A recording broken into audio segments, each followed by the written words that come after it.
ALSP is a rapidly progressive neurological disease. From the time symptoms are obvious in someone, and they may appear to be stroke-like symptoms at first, from that point on, it is about 2 to 3 years until time of death. I'm Heidi Edwards, president and founder of Sisters Hope Foundation. We are a nonprofit organization supporting families and patients affected by adult-onset leukoencephalopathy with axonal spheroids and pigmented glia, or ALSP. I started Sisters Hope Foundation to honor my family members, especially my 2 sisters who have passed away from ALSP. When we began this journey with my aunt, my mom, and then my uncle, we heard words like Pick's disease, Binswanger's type dementia, cortical basal degeneration, Lewy body dementia, until they determined that ALSP is caused by the CSF1R mutation. That's when we knew definitely my family wasn't experiencing these other diseases. They had one common disease caused by a mutation on the CSF1R gene, which causes ALSP. Our family discovered ALSP through my youngest brother, Jeffrey. In 2018, he had fallen a couple of times while coaching soccer. By the end of 2018, he started to have dizzy spells. In February of 2019, my brother couldn't speak. So he drove himself to a local hospital, and it was there that they assumed he had a minor stroke. Over the course of that year, he had tests run, and UCSF diagnosed him with MS. For the next 2 years, Jeffrey's diagnosis was multiple sclerosis. And by March of 2021, he was diagnosed with ALSP. That diagnosis was found due to the CSF1R gene mutation. I can tell you about my family. Me and my husband have been together for 12 years, married for 10 next week, actually. We have 4 beautiful children, 3 boys and a girl.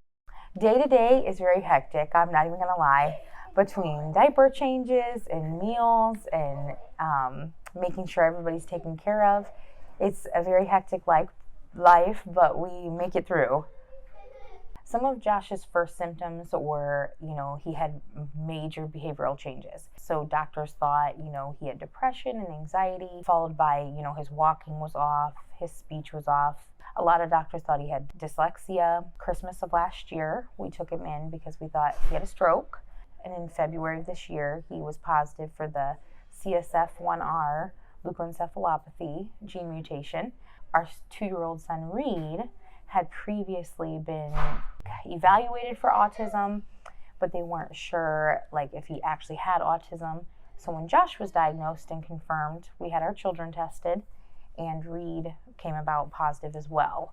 In the rare disease space, and especially with ALSP, oftentimes people are misdiagnosed. They may be misdiagnosed with MS, early onset Alzheimer's, because this does affect people earlier in life. You can also be diagnosed with cortical basal degeneration, which is a movement disorder, or ALS, which is a more commonly known movement disorder. Before he's gone from the bathroom all the way into the living room, and it's taken just about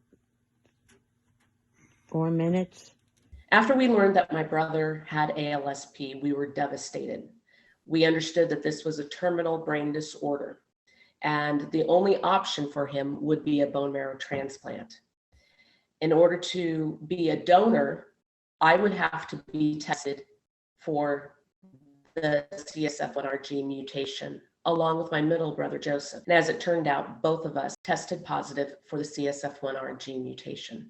Knowing that I have the CSF1R gene mutation made me want to do something about it. It made me want to help others. And that's when I really dove in with the Sisters Hope Foundation, reached out to Heidi Edwards and told her that I wanted to participate and help in any way I can. I love you, and don't worry about me. My reaction may sound completely out of there, but with my husband Josh, I was relieved because I had taken him to the doctor, to the ER multiple times. They kept saying, nothing's wrong with him. He had a CT, it was normal. They treated me like I was a hypochondriac and I was bringing him in and, nothing was wrong.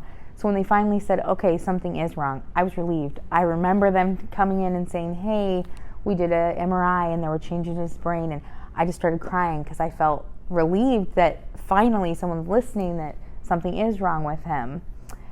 With my 2-year-old, I was sad.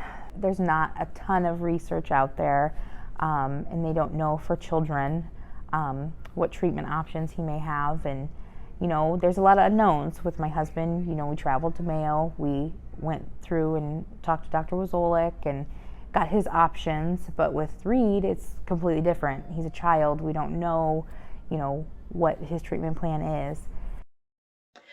The one thing that I wish people knew about ALSP is that it exists.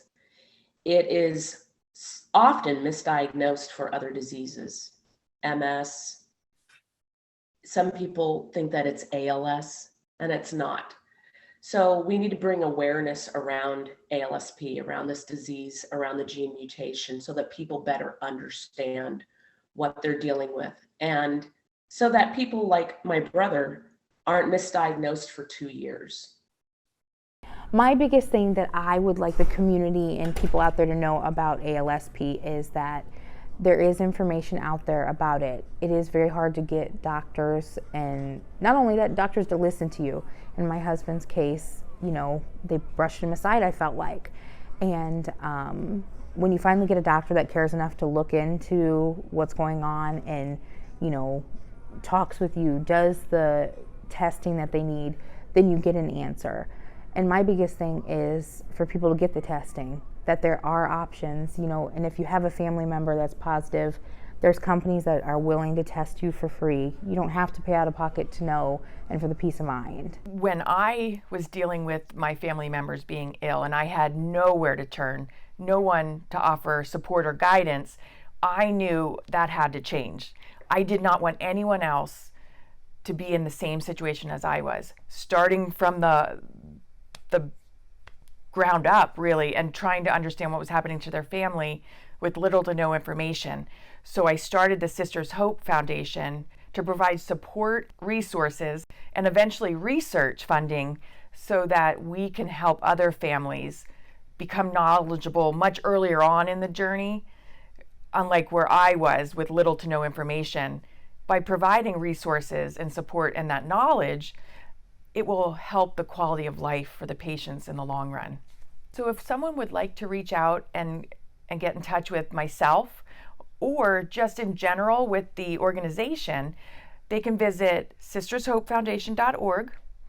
We're also on all social media platforms, so you can type in Sisters Hope Foundation ALSP or Sisters Hope Foundation, and you will be connected with us.